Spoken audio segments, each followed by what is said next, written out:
Now, I don't want to go too far in explaining the symbolism or giving my explanation of the symbolism of this poem to say how I think it might stir up dreams in us, how I think it might stimulate our imagination. Not because I don't think that's important for this poem, in fact, just the opposite. I think the point to this poem is that it will work on your imagination and create beautiful pictures and dreams for you if you're open to it. But I think I won't do it because that might restrict other people from doing it in their own way. And one thing I've learned over the years about AUIS students is that one of their great strengths is their poetic imagination. There are always students who love poetry in any one class, and always people who make brilliant connections and follow the lead of a poet in interesting new directions. I don't want to get in the way of you doing the best work of the class by doing it maybe not so well myself. But I can probably help you with the language, so just looking at the beginning.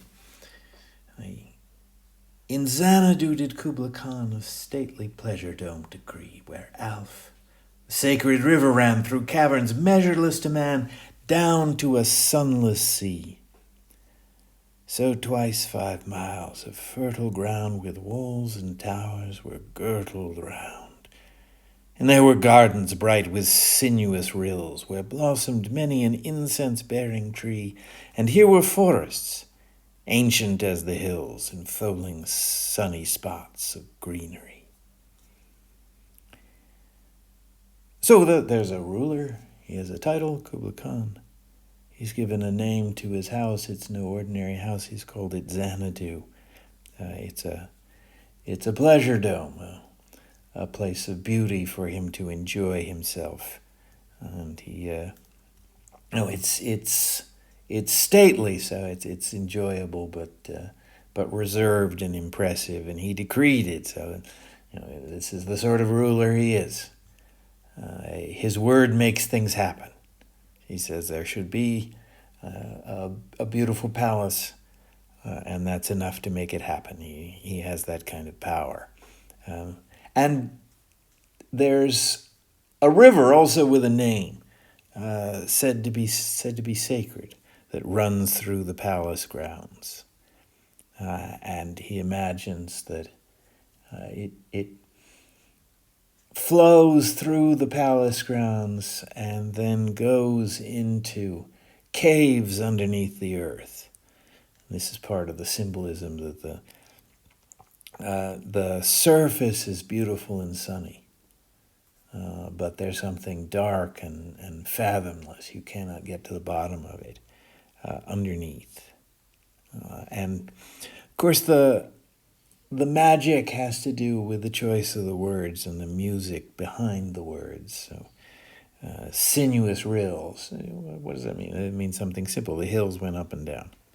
But to say sinuous rills instead of saying it had hills that went up and down, to say sinuous rills gives you the flavor and helps to enhance the feeling of what that kind of landscape looks like, with the smooth S's, the shape of the letters, and the flowing sound that goes along with the thing that's described. And then that's the excellence, the talent behind this poem of fitting in words that have that full dimension, the look and the feeling of them and the images all contribute to making the meaning of the words stronger and all point to one moving experience. So there are beautiful trees that smell nice, right, where blossomed many an incense-bearing tree, and forests ancient as the hills. So a common expression in English, ancient as the hills, as old, not older than all the buildings, as old as the land itself, enfolding sunny spots of greenery. So beautiful gardens in the sunshine. Middle stanza, which begins on the left, but oh, that deep romantic chasm, that's the first line, and runs to the gap on the right, a sunny pleasure dome with caves of ice. That middle stanza describes the palace and the grounds, and gets into the little hint of the story that might grow out of this, a story we'll never hear. But of course, that's in keeping with romantic principles that if you hear the beginning and never the rest, then you can imagine what it is, and it can be more thrilling than any story you'd actually hear. Now, this description is heavy on metaphor, so if you're going to try to understand it, you'd have to see when he's describing the place and when he's slipped off into metaphor to give you a thought or a feeling about it. So the third line is it's a savage place. So that's a simple description, and it's wild, it's savage, it's uncivilized, it's untamed, as holy and enchanted, right? So it seems to be a mixture of both good magic, holiness, and bad magic, enchantment. As air beneath a waning moon was haunted by woman wailing for her demon lover. So that's a kind of a metaphor.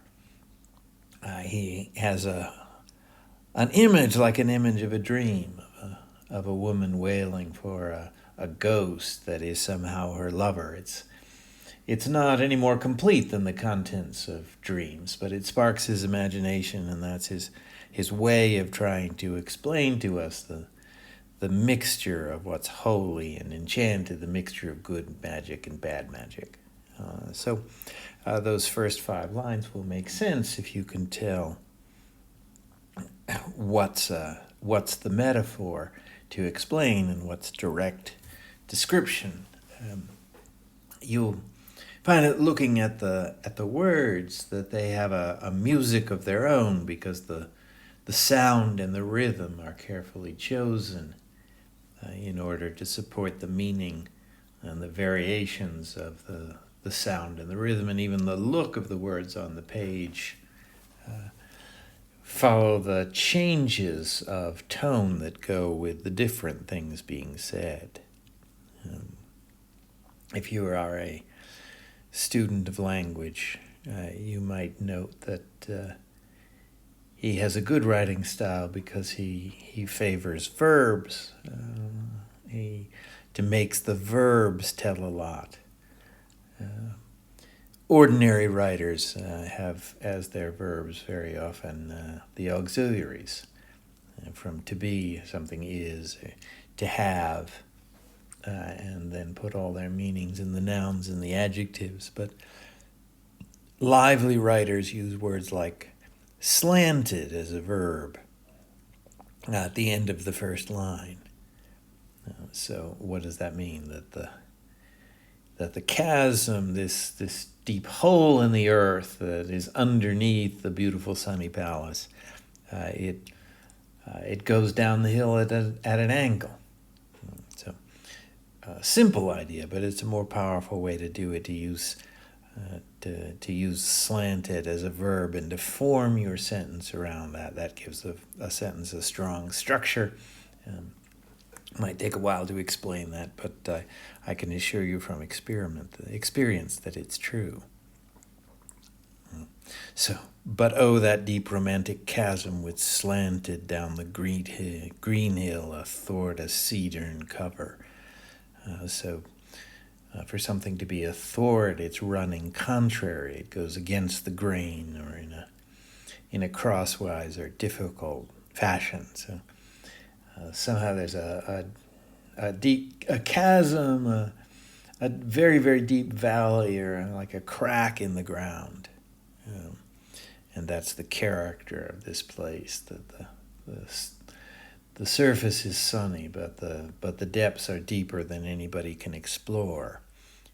So the chasm slants down the hill, athwart as a crosswise,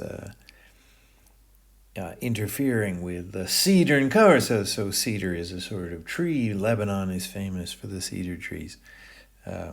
One part of the charm of this poem is that it uses specific names and specific nouns, so that To say they were trees is one thing, but to say that they were cedar, and to say a cedar cover makes you think of the sun on top and the cool shade underneath. The particular language is what makes this lively. Often there are particular names that add a sort of charm to the poem, and it's not really necessary to know what the names signify. It can be interesting to look them up and research them, but the point is there's a charm to things that sound mystical and foreign, and that in the romantic way, the charm is stronger and better when you just imagine rather than finding answers. Facts are limited, but imagination is limitless. So we see this aspect of the poem in the beginning of the third stanza. A damsel with a dulcimer in a vision once I saw. It was an Abyssinian maid. On her dulcimer she played, singing of Mount Abora. So I think there is a real Mount Abora. I don't think anybody in Coleridge's audience had actually been there. Most of them probably didn't have any meaning associated with it, any image of what it was like. That wouldn't be the point. I thought the point is to say she sang about a mountain is one thing, but to say she sang about Mount Abora is a better hook for the imagination, just the sound of that words, and then it's better if you don't know it. Why does it matter that she was Abyssinian? What is it about Abyssinia that gave some meaning or importance to the woman singing this song? Well, you probably can't find anything, but it's poetic to use particular names in a way that will stimulate this imagination. So as you read, you have to be able to tell what's a metaphor and what's description.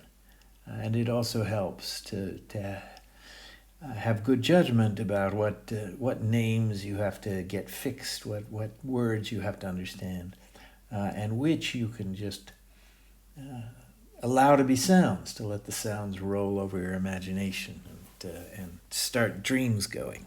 And then one last thing that's helpful for understanding how this poem works is that it combines opposites. That's how it gets its poetic feeling. If we look in the right column, the end of the middle stanza, last two lines. It was a miracle of rare device, a sunny pleasure dome with caves of ice. So that's a kind of summation of the palace, but it was two things that go together. A sunny place, nice and warm and comfortable, but caves of ice, so places cold and dark, and that putting opposite things together and making the imagination work back and forth between them. That's how the poem generates its imaginative feeling, and how it serves as a beginning of imaginations for you. So I can give an overview. That's sort of dull. It's much better when you bring the meaning out of the poetry with your own understanding, but maybe it helps to make sense of things to get an overview. There's a chasm, a big crack in the earth, and from this comes the sacred river Alf, and it comes up in a very forceful fashion. So it brings rocks along with it. So you get the combination of opposites of the dancing rocks forced out by the strong flow of the water. Rocks aren't the kind of things that dance normally, but here they do. And they meander with amazing motion around the grounds, and then they fall into the deep chasm, and that brings us to the fragment of the story, just the beginning of the narrative plot. Top of the right-hand column. And mid this tumult, Kubla heard from far ancestral voices prophesying war. So there is going to be some plot of a war